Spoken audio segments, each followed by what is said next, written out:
जय हिंद। आईएनएस विक्रांत जो भारत का पहला इंडिजीनियस एयरक्राफ्ट कैरियर है, इसके बारे में टोटल स्पेसिफिकेशन, इसमें कैसे कैसे ये काम करता है एयरक्राफ्ट कैरियर, इसके बारे में समझते हैं। देखिए, भारत जब आजाद हुआ था तो हमारे पास नेवी बहुत कमजोर थी और तटरेखा बहुत बड़ी थी, इसलिए भारत को एयरक्राफ्ट कैरियर की जरूरत थी जिसके ऊपर से हम हवाई जहाजों को उतार सके। क्योंकि फाइटर एयरक्राफ्ट छोटे होते हैं, वो ज्यादा दूर नहीं जा सकते हैं, क्योंकि उनका फ्यूल टैंक भी छोटा होता है। बड़े बनाएंगे तो फिर जहाज पकड़ा जाएगा, मार के गिरा दिया जाएगा। तो छोटे दूर तक ही वो जा सकते हैं, इसलिए हमें एयरक्राफ्ट कैरियर की जरूरत पड़ी। जो द्वितीय विश्व युद्ध में सबसे ज्यादा यूज हुए, तो ब्रिटेन का एक जहाज बन रहा था एचएमएस हरकुलियस, ये अपने काम नहीं आ सका क्योंकि ये बनते बनते कि द्वितीय विश्व युद्ध खत्म हो गया। तो भारत ने इसे 1957 में खरीद लिया और 1961 में अपने हिसाब से इसे मॉडिफाई करके अपने कैरियर में शामिल कर लिया, और ये 1997 तक भारतीय सेना में रहा ये एयरक्राफ्ट कैरियर। हमने उसको नाम दिया आईएनएस विक्रांत। तो विक्रांत जो है हमारे साथ कई यादें जोड़ा है 1971 की लड़ाई में। 1971 की लड़ाई में बांग्लादेश का नक्शा पलट के रख दिया यही विक्रांत। इसको डुबाने के लिए आया था पाकिस्तान का पीएनएस गाजी, जो खुद डूब के चला गया। और 1971 की ये पिक्चर को कोई भूल नहीं सकता। हालांकि 1971 की लड़ाई पे हम पूरा एक वीडियो बना दिए हैं, कितने लोग देख लिए होंगे लोग। अब हम समझते हैं विक्रांत के बारे में। विक्रांत जब रिटायर हुआ तो इसे तोड़ दिया गया। हालांकि ये नहीं तोड़ना चाहिए था, इसे एक म्यूजियम बना देना चाहिए, क्योंकि इसने पाकिस्तान के 2 टुकड़े किए थे, इसे करना गलत था। हालांकि इसे डिमोलिश कर दिया गया यहाँ पर, और इसके लोहे को मतलब बहुत ज्यादा इसमें लोहा निकलता है। इस लोहे को बजाज कंपनी ने खरीद लिया था और उसने एक मोटरसाइकिल बनाया था विक्रांत। आप देखे होंगे उसका इस तरह से लोगो रहता है। हालांकि एक तरह से अच्छा ही काम किया, उसने कहा कि इसमें देश का लोहा लगा हुआ है विक्रांत जहाज का। विक्रांत के डिमोलिश के बाद हमारे पास एक और था विराट, उसको भी हम लोग ने रिटायर कर दिया। विक्रांत और विराट के रिटायर होने के बाद भारतीय नौसेना ने यूक्रेन से, जो पहले यूएसएसआर का था, आईएनएस विक्रमादित्य को खरीदा। ये क्यू क्लास का एक एयरक्राफ्ट कैरियर था। इसको हम लोग ने मॉडिफाई किया और इसे रखा। तो भारत जैसे इतने बड़े तटरेखा वाला, और भारत के दोनों तरफ दुश्मन है। अब यहाँ पे चाइना ने ग्वादर पोर्ट बना लिया, इसलिए उसका यहाँ से कनेक्टिविटी भी इजी है, और चाइना इस साइड से भी। तो हमें 2 एयरक्राफ्ट कैरियर की हमेशा जरूरत पड़ती है, एक एयरक्राफ्ट कैरियर से हो नहीं पा रहा था। तो हम लोग ने एक दोबारा विक्रांत बनाया। अब आप कहेंगे सर दोबारा कैसे विक्रांत, वो तो टूट चुका था। तो समझिए कैसे। आप बाहुबली मूवी देखे होंगे, भाई बकलोलिया के चक्कर में बेचारा मरा गया, ही कटप्पा मार दिया। तो अमरेंद्र बाहुबली मारा तो उसका बेटा जो आया सेम उसी शकल का, लगभग लगभग नाम मैच था। तो वैसे ही हम लोग का विक्रांत आया। एक विक्रांत जो खत्म हो गया, तो जिस तरह से अमरेंद्र बाहुबली के जगह पे महेंद्र बाहुबली आए थे, उसी तरह विक्रांत फर्स्ट की जगह पर विक्रांत सेकंड आया। पहला विक्रांत ब्रिटेन का बना था एचएमएस, और इसको हम लोगों ने खुद ही बनाया है। तो इसको बना लिया है, अभी इसे हम लोगों ने सी ट्रायल में भेजा है। ये लगभग 22,000 करोड़ में बनाया गया है इसे, और इसे बनने में लगभग 10 साल लगा। अभी 1 साल और इसका सी ट्रायल लगेगा। 2013 से 2022 के बीच में इसे बनाया गया। ये इंडिजीनियस बना है।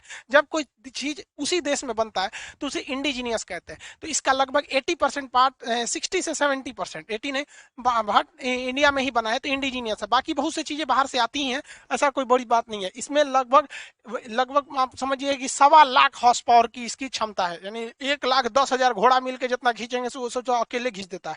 2021 में इसका सी ट्रायल होगा। इसे कोची शिपयार्ड लिमिटेड ने बनाया है। कोची शिपयार्ड लिमिटेड भारत का सबसे बड़ा शिपयार्ड है, जो बड़े बड़े जहाजों को बनाता है। पहले इसे ड्राई डॉक में रखा जाता है, नीचे का पेंदी उदी बना दिया जाता है, सब कुछ हो जाता है, तो इसे समुद्र में उतार दिया जाता है। समुद्र में उतारने के बाद इसके ये एविएशन कॉम्प्लेक्स, ऊपर रडार वगैरह, इस सब चीज के ऊपर के डेक को बनाया जाता है। शुरुआत में जब ये ड्राई डेक में रहता है तो इसमें कुछ नहीं होता है। जैसे देखिए ना, इसका ये जो कॉम्प्लेक्स था यहाँ पर एविएशन कॉम्प्लेक्स, तो है ही नहीं है। तो पहले नीचे का एरिया बना दिया जाता है। जब पूरा बन जाता है तो इसे बाहर में खड़ा कर दिया जाता है। देख रहे हैं यहाँ पर, ये बहुत बड़का है कोची शिपयार्ड। यहाँ एक कोपचा टाइप का देख रहे हैं, इसमें सुसरा इसको घुसा देगा और इसका मेंटेनेंस करेगा। तो कोची शिपयार्ड बहुत बड़ा है, इसमें इसीलिए टाइम लगते हैं। नहीं तो छोटे मोटे जहाज में झमेला ही नहीं है।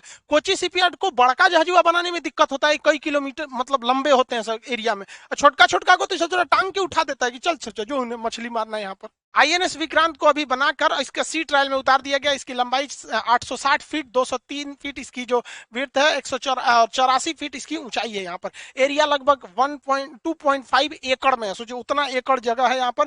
टॉप स्पीड इसकी 52 किलोमीटर पर आवर है। ये 15,000 किलोमीटर जा सकता है। 196 ऑफिसर रख सकते हैं, 1149 इस पे सेलर रह सकते हैं। इसके अलावा इस पे ऊपर एविएशन क्रू रहेंगे, सब हेलीकॉप्टर रहेगा, उसके पायलट इंजीनियर, जहाजें रहेंगे उसके पायलट इंजीनियर। अभी ये सी ट्रायल में रहेगा। 1 साल तक, 1 साल में इसकी हर चीजों को जांच किया जाएगा, इसका ड्राफ्ट देखा जाएगा, जितना अंदाजा किया गया था उतना ही है या नहीं है, इसका टर्निंग रेडियस देखा जाएगा, क्योंकि जहाजों को युद्धक जहाज जैसे बहुत जल्दी टर्न कर लेना चाहिए, इसका स्पीड ब्रेक को देखा जाएगा, इसका स्पीड ट्रायल किया जाएगा, और इसके पूरे 1 साल तक जब ये ट्रायल चलेगा, इसका एंकर रूम, एंकर कैसे गिर रहा है, क्योंकि ये एंकर जो होते हैं सब बहुत मदद करते हैं जहाजों को रुकने में और अचानक टर्न लेने में। फुल स्पीड में जहाज जाती है, एंकर गिरा दीजिएगा तो पीछे से टर्न कर जाती है अचानक। एंकर छोटा नहीं होता है, देख रहे हैं बाबा इसी में बैठा है टकलू यहाँ पर, तो बहुत हैवी होता है, इसका इमरजेंसी ब्रेक कह सकते हैं इसमें।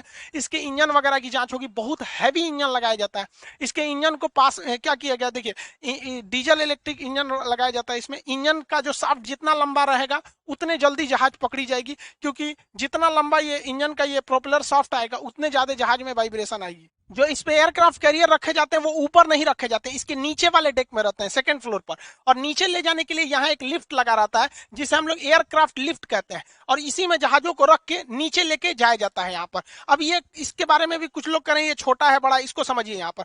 जैसे यहाँ देखिए ये ऊपर का डेक है, जहाज इसके अंदर रखी हुई है, लेकिन ये आईएनएस विक्रमादित्य का है। विक्रमादित्य के साथ खराबी क्या है कि इसका लिफ्ट सामने है, लिफ्ट सामने के होने की वजह से जहाजों को जितना बड़ा जहाज है उतने बड़े लिफ्ट करना पड़ेगा, जबकि आईएनएस विक्रांत जो हम लोगों ने बनाया है इसका लिफ्ट जो है वो सी फेसिंग की ओर, समुद्र की ओर। तो देखिए ये लिफ्ट जब सी फेसिंग की ओर रहता है तो ये लिफ्ट छोटा भी रहेगा ना, तो जहाज यहाँ ले आइए और जहाज का कुछ हिस्सा बाहर लटका दीजिए, कोई दिक्कत नहीं है। तो हम लोग का जो लिफ्ट है वो सी फेसिंग है विक्रांत का, दो लिफ्ट है। एविएशन कॉम्प्लेक्स जो ऊपर आइलैंड होता है उसके एक साइड इधर एक साइड इधर, दो लिफ्ट है। अब यहाँ देखिए यहाँ पर इसका ये लिफ्ट, इसका जहाज का इतना हिस्सा देखिए समुद्र के बाहर है, फिर भी कोई दिक्कत नहीं है यहाँ पर, क्योंकि ये सिर्फ इसी फेसिंग है। फिर इसको उठा लिया जाए, देखिए सारी जहाजें अंदर होती हैं, अंदर ही इसकी सर्विसिंग, मोबिल तेल पेट्रोल डीजल ये सब बंद किया जाता है, बदला जाता है, सर्विसिंग वगैरह सब अंदर होता है।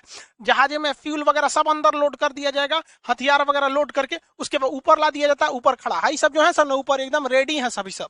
और नीचे बात देखिए 2-4 को झांक रहे हैं सब इधर, सब अभी सर्विसिंग हो रहा है इसका। कुछ लोग का कहना है कि ये 9 मीटर का ही है ये लिफ्ट, अब किसी ने इसे जांचा नहीं है, सैटेलाइट इमेज के हिसाब से उन लोगों ने अंदाजा लगा दिया है 9 मीटर का है। इनका कहना है कि भाई देखिए इसमें ना मिग 29 के फिट हो जाएगा, क्योंकि मिग 29 जो के है नेवल वर्जन है इसका विंग्स ऐसे फोल्ड हो जाता है, तो जब ये हैंगर में जाता है ना तो इसे फोल्ड करके नीचे चल जाता है, उतर के आता है, जब उड़ना रहता है तब खोलता है फिर उड़ जाता है। अब ये लेकिन तेजस भी आराम से फिट हो जाएगा, लेकिन जो अभी नेवी में सबसे तगड़ा चल रहा है F-18 सुपर हॉर्नेट, ये फिट नहीं होगा, राफेल भी फिट नहीं होगा। अब ये किसी ने नापा नहीं है। अब दूसरी बात, ना हमारे पास F-18 है और ना ही राफेल का नेवल वर्जन है, इसको आने में भी अगर 8-10 साल लगेंगे। तो अगर मान के चलिए ये फिट नहीं हो पाएगा तो हम इसे लंबा चौड़ा कर देंगे, तो आप कहेंगे सर उसके लिए 6 महीना टाइम लगेगा इसको अलग करने का। भैया इसको सर्विसिंग में भी 6 महीना लगती है, किसको, पूरी बड़की जहाजिया, तो 6 महीने मान के चलिए हमें इसे चौड़ा करना पड़ा, तो जब ये सर्विसिंग में जाएगी तो वहीं कह दिया जाएगा नेवी वालों से भाई इसको और चौड़ा कर दो। हालांकि इसमें कहा जा रहा है कि 11 मीटर का है, लेकिन ये बहुत बड़ा इशू नहीं है, जब जरूरत पड़ेगी तो हम लोग कर लेंगे। अभी हमारे पास कौन सा है, तेजस ही है, नेवल तेजस तैयार कर रहे हैं, मिग 29 की है। अब वो ये सब जहाज आएंगे 2030 के टाइम पे। हाँ ये बात अलग है कि लिफ्ट को बड़ा होना चाहिए, जरूरत से थोड़ा सा ज्यादा ही बड़ा रहना चाहिए। छोटे में अगर लिफ्ट छोटा रहेगा तो जहाजिया ऊपर फंस जाएगी। मान के चलिए लिफ्ट छोटा है, जहाज बड़ा, इसे रख दिए इसी पे जहाज, लिफ्ट वहां नीचे चल जाएगी, ऊपर फंस जाएगा इसे। इसका जो डेक होता है इसकी मार्किंग को समझते हैं। देखिए ये रेड लाइन जो दिखा रहा है, ये रेड लाइन ये हैंगर एरिया है, यहाँ जहाजों को खड़ा करना हो रहता है, यहाँ जहाजें खड़ी रहेंगी, वो जहाजें खड़ी रहेंगी जो रेडी टू फाइट है, और ये तो हैंगर है यहाँ पर, इसके रास्ते अंदर नीचे चली जाएंगी। अब ये जो येलो लाइन है ये रनवे का लाइन है, इसमें 2 टाइप के रनवे होते हैं, एक शॉर्ट टेक ऑफ के लिए, यहाँ से जो टेक ऑफ करेगा जहाज उसको पूरे फुल पावर के साथ उड़ना पड़ेगा क्योंकि ये रनवे छोटा होता है। एक यहाँ रहता है, यहाँ पे थोड़ा ये लंबा रनवे होता है, दोनों में सेम जहाजें उड़ती हैं। लेकिन अगर मान के चलिए आप ही को 100 मीटर का दौड़ और 200 मीटर का दौड़ लगाना है तो एनर्जी में डिफरेंस आता है। इसको इसलिए रखा गया है 2 टाइप का कि ज्यादा से ज्यादा जहाजों को कम समय में उड़ाया जा सके। एक यहाँ से फटाक से उड़ान भरा, 2 सेकंड का गैप देके एक ठोक उधर उड़ा दीजिए यहाँ पर, और एक ही रनवे रहता तो दिक्कत होता। इस रनवे के अलावा यहाँ पर लैंडिंग के लिए ये वाला स्ट्रिप होता है, लैंडिंग वाला स्ट्रिप होता है यहाँ पर, इस पर जहाजें लैंड करती हैं। ये गोल वाला है हेलीकॉप्टर को उतरने के लिए है, यहाँ पर हेलीकॉप्टर वगैरह को। आप कहेंगे सर यहाँ हेलीकॉप्टर रहेगा तो लैंडिंग कैसे करेगा, हेलीकॉप्टर को उड़ा दिया जाएगा, लैंड करके फिर रख देते हैं, अपने यूज के हिसाब से होता है यहाँ पर। अब इसके लैंडिंग के टाइम पे पीछे अरेस्टेड वायर रखना पड़ता है। देखिए यहाँ पे जहाजें हैं, ये खाली पे है, इसमें भी खाली दिखाया गया है, जबकि यहाँ पर है पूरा हैंगर लोड है। यहाँ पर ये सारी जहाजें जो हैं रेडी टू फाइट पे खड़ी हैं सब। यहाँ पर ये यहाँ पर अभी रनवे के पास देखिए, यहाँ से ये टेक ऑफ के लिए रेडी है, यहाँ से टेक ऑफ कर सकता है यहाँ पर। जहाजों को आजकल उतारने के लिए कम जगह पे अरेस्टेड लैंडिंग किया जाता है। यहाँ 3 वायर होते हैं। अमूमन जहाज का जो पायलट होता है जब लैंडिंग करने के लिए आता है तो इन 3 वायर में से बीच वाले वायर में फंसाने के लिए वो ज्यादा प्रीफर करता है, क्योंकि पहले में अगर फंसाता है तो हो सकता है कि उधरे गिर जाए। देखिए जहाज में नीचे हुक लगा होता है, इसी को कहते हैं अरेस्टेड लैंडिंग। ये आता है और इसमें फंसा लेता है, और ये फंसाता है तो ये जहाज लैंड करती है ना इसी हुक के वजह से।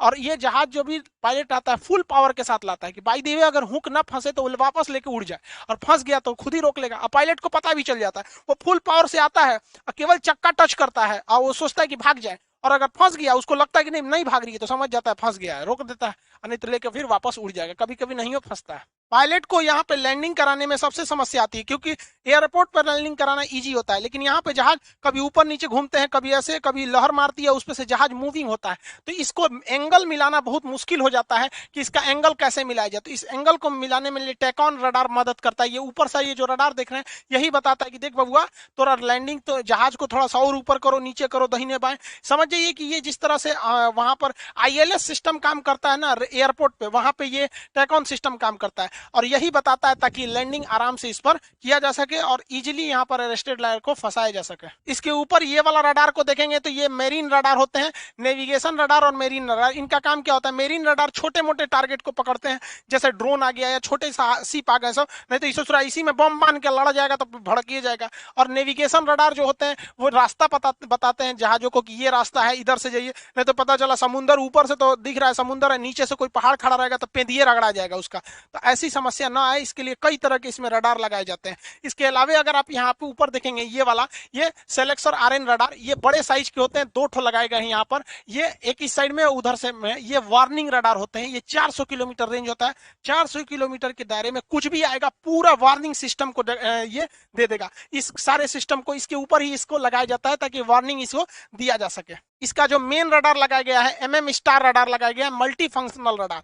ये एमएम स्टार यहाँ पर देखेंगे ये इस शेप में बनाया गया है और एक यहाँ पर बनाया गया, हालांकि शायद इसमें अभी इसको फिट नहीं किया गया, क्योंकि जब इसमें फिट किया जाता है एमएम मल्टी फंक्शनल रडार तो ये हल्का सा उभार आ जाता है। कोई जरूरी भी नहीं, देखिए यहाँ हल्का हल्का उभार देखने को मिलेगा। ये पूरे 360 डिग्री के डायरेक्शन में कई सारे टारगेट को निशाना बना सकते हैं। जैसे मान के चले अचानक 10 ठो 50 ठो जहाज आ गया, 10 ठो मिसाइल आ गया, 2 ठो हेलीकॉप्टर आ गया, ड्रोन आ गया, इसको कोई टेंशन नहीं, सब पे नजर रखेगा, एक ठो पे लॉक कर देगा इधर उधर में। तो ये multi functional MF multi functional star radar होते हैं। ये इसका मेन रडार है। हालांकि इस पे चालू कर दिया गया होगा या नहीं भी किया होगा तो फिट करने में कोई ज्यादा दिक्कत नहीं आता है। इसके अलावा इस पे ये जो एंटीना देख रहे हैं ये बहुत महत्वपूर्ण काम करता है। ये कैमिट सिस्टम होता है, ये एंटी रडार होता है। इसे जहाजों के ऊपर वाले भाग में यहाँ पे शिफ्ट कर दिया जाता है इस टाइप का। ये क्या करता है, अगर दुश्मन का रडार हमारे विक्रांत को पकड़ेगा ना तो उसको भटका देगा, वो उसको फिगर नहीं बनने देगा, उसको भटका देता है, तो इसलिए इसे एंटी रडार कहते हैं। तो दुश्मन अगर कोई मिसाइल मारेगा हमारे जहाज के ऊपर ना तो ये मिसाइल को भटका देगा, क्या इधर नहीं ना, उधर गिरो, उधर उधर विक्रांत है इधर, तो भटका देता है वहां पर, जिससे कि निशाने चूक जाते हैं। समुद्र में किसी भी तरह का टावर या वायर नहीं बिछे रहते हैं जिससे कि आप बात कर सके, वहां सैटेलाइट ही एक चीज होता है। तो सैटेलाइट से बात करने के लिए सैटेलाइट कम्युनिकेशन, इसी के इसे शॉर्टकट में सैटकॉम कहते हैं, सैटेलाइट कम्युनिकेशन। ये बहुत संख्या में यहाँ देखेंगे आप सैटेलाइट कम्युनिकेशन के लिए यहाँ पर लगाया गया है। ये सेटकॉम होते हैं सब, जो सैटेलाइट से आराम से कम्युनिकेट कर सकते हैं अपने एरिया वगैरह को, कम्युनिकेशन में कोई खास दिक्कत नहीं आती है। सेटकॉम के अलावा इसमें सबसे जो एडवांस लगाया गया एडवांस कंपोजिट कम्युनिकेशन सिस्टम होते हैं। ये बहुत ही ज्यादा नेटवर्क को कंट्रोल करके रखता है। ये एंटीना के एक पूरे ग्रुप को कहते हैं, इसमें बहुत सारे एंटीना लगे रहते हैं। आप यहाँ देखेंगे तो ये लगाए गए हैं। ये क्या करता है, इस जहाज को कम्युनिकेशन करने में यही मदद करता है। ये जो आईएनएस विक्रांत है ये किसी एयरक्राफ्ट से कैसे संपर्क करेगा, इसी एंटीना के माध्यम से, जो उड़ रहा हुआ ड्रोन है या जहाज है या हेलीकॉप्टर है। इसके अलावा सबमरीन से कोई पानी के अंदर है तो वो सिग्नल देगी तो यही पकड़ेगा। इसके अलावा तट पर मान के लिए मुंबई के तट से कोई आदेश आया तो यही पकड़ेगा। तो एक तरह से समझिए कि पूरा कम्युनिकेशन सिस्टम को यही कंट्रोल करके रखता है। सेकेंडरी सर्वेलांस रडार को इसके टॉप पर यहाँ आप देख सकते हैं, यहाँ लगाया गया। ये रडार जहाजों के पोजीशन को दिखाता है। जैसे हमारे खुद के जहाज मान के चले राफेल वगैरह हैं या मिग 29 के हैं, इनके ऊपर भी रडार लगे होते हैं, लेकिन इस रडार की क्षमता ज्यादा नहीं होती है। तो ये अगर उड़ते हुए गए, इनको रास्ता दिखाना है कि भाई देख तुम्हारे पीछे से दूसरा जहाज आ रहा है, तो ये वाला रडार पता कर लेता है कि रे भैया हमारा मिग गया है, उसके पीछे पाकिस्तानिया का भी है, तो उसको ये वाला रडार तुरंत बता देगा, पलट पलट पलट मार देगा वहां पर। डेक के अंदर जो होते हैं पूरे सेलर वगैरह रहते हैं, इनके अंदर जिम प्लेग्राउंड वगैरह सारी चीजें का व्यवस्था होता है, खाने पीने का आइटम रहता है, इनमें 6 महीने का सामान को स्टोर कर सकते हैं। इसमें ब्रेड बिस्किट ये सब बनाने के लिए बेकरी मशीन होती है, हॉस्पिटल होता है, सब चीज इसके अंदर। ये चलता फिरता शहर है, इतना खतरनाक होता है यहाँ पर। पाकिस्तान को टेंशन हो गया इसको लेके, उसका कह रहा है कि इतनी फैसिलिटी तो उसके कराची शहर में नहीं है जितना अकेले इसमें।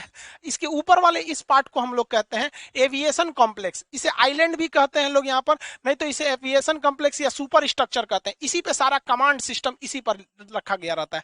अब यहाँ पे कोई जहाज लैंडिंग वगैरह करती है तो इसी में से एयर ट्रैफिक कंट्रोलर एटीसी वगैरह का काम यहीं से होता है। जैसे देखिए यहाँ पर इसके अंदर बैठे हैं लोग ना, यहाँ से टुकुर टुकुर झांकेगा जहाज लैंड किया या नहीं किया, खाली है या नहीं रनवे वगैरह, ये सब चीज को ये एविएशन कॉम्प्लेक्स या सुपर स्ट्रक्चर से ही देखते हैं लोग। इसके ऊपर जो होता है ये वेदर रडार को भी लगाना जरूरी है, ताकि इन्हें पहले से चेतावनी मिल जाए कि आगे मौसम खराब है, चक्रवात तूफान सुनामी या कोई भी मौसम में गड़बड़ी आएगा, तो इनका खुद का वेदर सिस्टम होता है, बता देता है महाराज कैप्टन साहब उधर जा रहे हैं, टाइटेनिक वाला हाल हो जाएगा, गड़बड़ मौसम है, उधर ठंडा पड़ रहा है, मोड़िए मोड़िए दाहिने मोड़िए, पहले ही मोड़ देगा, नहीं तो जाकर थूर लेगा टाइटेनिक की तरह अपने, सब पैसे डूब जाएगा हम लोग का। तो इस तरह से ये सी ट्रायल पे निकला है, जितने चीजें बताएं इसका 1 साल तक गहन जांच होगा काम कर रहा है कि नहीं। अब हम लोग का थर्ड एयरक्राफ्ट कैरियर आईएनएस विशाल, अब इस पे डिस्कस हो रहा है कि इसके चाहिए कि नहीं चाहिए।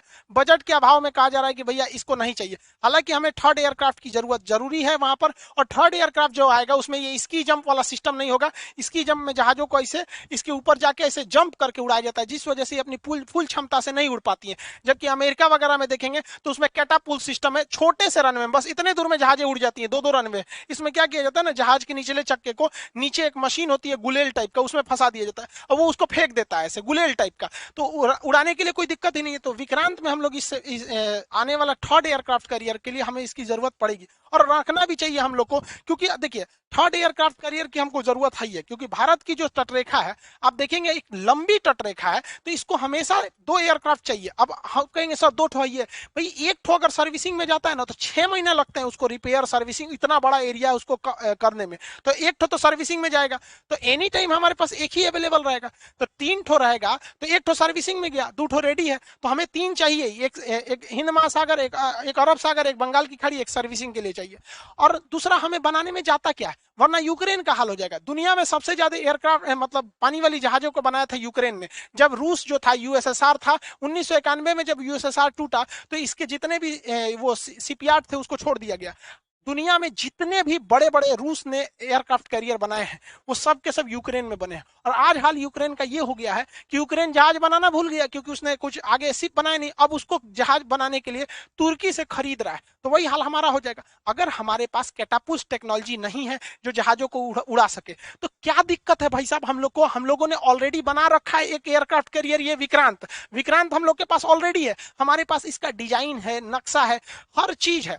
अगर हमारे पास थर्ड बनाने के लिए खर्चा आता है तो इसी को कॉपी करके एक और बना दीजिए, ज्यादा खर्चा नहीं आएगा, ना आपको अलग से इंजीनियर बुलाना है, ना डिजाइन बनवाना है, ना कोई कटिंग का सांचा अलग बनाना, सब कुछ फिट है वहां पर। जैसे मान के चलिए हम किसी दर्जी के पास गए कपड़ा सिलवाने के लिए और 2 महीना बाद कहें कि यार ये कपड़ा तो ठीक ही हो रहा है, एक और सिलवा लेते हैं, तो हमको मेहनत थोड़ी करना है, कपड़ा खरीद के दे देंगे, उसके पास नाप ऑलरेडी है, तो हमारे पास ऑलरेडी नाप पड़ा हुआ है विक्रांत का, एक और बना के दे देंगे, 3 ठो हो ही जाएगा यहाँ पर। देखिए डर भी जरूरी होता है, संख्या बहुत मायने रखती है। कोई कहेगा पाकिस्तान के पास कितना एयरक्राफ्ट कैरियर, एक को नहीं। चाइना के पास अभी फिलहाल एगो है, एगो बन रहा है, 2030 तक 10 गो कर लेगा, अरे 10 गो कर लेगा और 2030 तक हम लोग मॉडलें बनाएंगे, तब तक इसी को छाप के रख दीजिए, हमारे इंजीनियर क्या खाली बैठे रहेंगे सब 2030 तक। और हम तो कहते हैं कि भाई एयरक्राफ्ट कैरियर में बहुत खर्चा आता है, एक जहाज खरीदो, उसके ऊपर हेलीकॉप्टर अलग से खरीदो, उसके ऊपर मतलब एयरक्राफ्ट लड़ाकू जहाज अलग से खरीदो, उससे अच्छा है कि हम लोगों को एक आइलैंड बना लेना चाहिए आर्टिफिशियल। देखिए हमारे पास ऑलरेडी जो है यहाँ पर हमारा ये अंडमान निकोबार है, यहाँ हमारी नेवी ऑलरेडी डिप्लॉयड है, यहाँ रडार एयरपोर्ट वगैरह सब है, यहाँ लक्षद्वीप में है। तो भारत को क्या करना चाहिए कि हम लोग को यहाँ पर एक और से अलग से आइलैंड बना दीजिए, एक यहाँ बना दीजिए। ये क्या करेगा, ये पूरे एरिया को कंट्रोल कर लेगा, ये पूरे एरिया को कंट्रोल कर लिया, यहाँ ऑलरेडी हमारा अंडमान निकोबार पूरा कंट्रोल कर लिया, चाइना घुसो सा शुरू तो नहीं यहाँ पर, और एक हम लोग को यहाँ बना लो और एक इस साइड बना लीजिए, ये हमारा लक्षद्वीप है, ये पूरे बॉर्डर को कंट्रोल कर लेगा। यहाँ एक आइलैंड बना लेते हैं इंटरनेशनल बॉर्डर में, कौन चिल्लाने आएगा? चाइना बोल बनाइए, कौन इधर कोई है ही नहीं चिल्लाने वाला। यहाँ पर पाकिस्तान चिल्लाएगा, उसको चिल्लाने दीजिए। यहाँ पर ये एरिया से यहाँ कंट्रोल कर लेंगे, एक आइलैंड इधर बना देंगे, चाइना ने यहाँ जिबूती में बना रखा है, कंट्रोल हो गया, खत्म कहानी। अब जो हमारे बचे सब विक्रांत वगैरह, उसको छुट्टा सांड की तरह टहलने दीजिए कि तुम टहलो जी भाई, इधर कोई दिक्कत नहीं है, और इस आइलैंड पे कोई झमेला नहीं ना होता है, आपको टेंशन फ्री है। आपका इतना एरिया आपको देखिएगा तो ये एरिया सेफ हो गया, ये एरिया सेफ हो गया। अब इस आइलैंड को ना इसको दुश्मन के बम गिराने से झमेला है। अब भाई जहाज पे बम गिराएंगे डूब जाएगी, थोड़े गिरेगा, जहां बम गिरेगा वहीं कुछ हल्का सा डिस्टर्ब होगा। और आप यहाँ पर पूरा रडार फिट कर लीजिए, आर्मी के रहने का जगह बना दीजिए, हर चीज बना सकते हैं, और इसमें कम खर्चा है और सिंगल इन्वेस्टमेंट है, एक बार बनाइए, इसका कोई एक्सपायरी डेट नहीं है। जहाज का तो एक्सपायरी डेट हो जाता है, वहां पे उसको फ्यूल चाहिए, डीजल चाहिए, बैटरी चाहिए, जनरेटर चाहिए, ये चाहिए, इसके लिए कोई दिक्कत नहीं। उसके लिए साइज मायने रखता है, साइज बड़ा नहीं होना चाहिए, इसमें पूरा बनाइए, यहाँ पर पूरा हम लोग कंट्रोल कर सकते हैं, कम खर्चा में आ जाएगा। तो हम तो कहते हैं कि इस साइड आइलैंड से कवर करके, इस साइड आइलैंड से,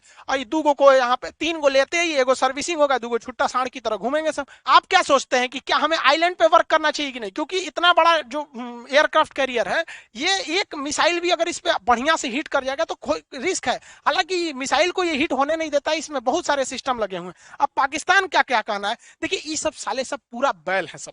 अब हमारा जो विक्रांत है, तो विक्रांत की कॉस्टिंग जोड़ दीजिएगा, उसके ऊपर मिग 29 के जो 36 जहाज आएंगे उनकी कॉस्टिंग जोड़िएगा, उस पर 10 हेलीकॉप्टर आएंगे उसकी कॉस्टिंग जोड़िएगा, उसके साथ जो पूरा बैटल ग्रुप चलेगा उसका कॉस्टिंग, उस पर 64 बराक मिसाइल जुड़ेंगे उसकी कॉस्टिंग जोड़िएगा, तो मोटा मोटी $12 बिलियन पड़ेगा।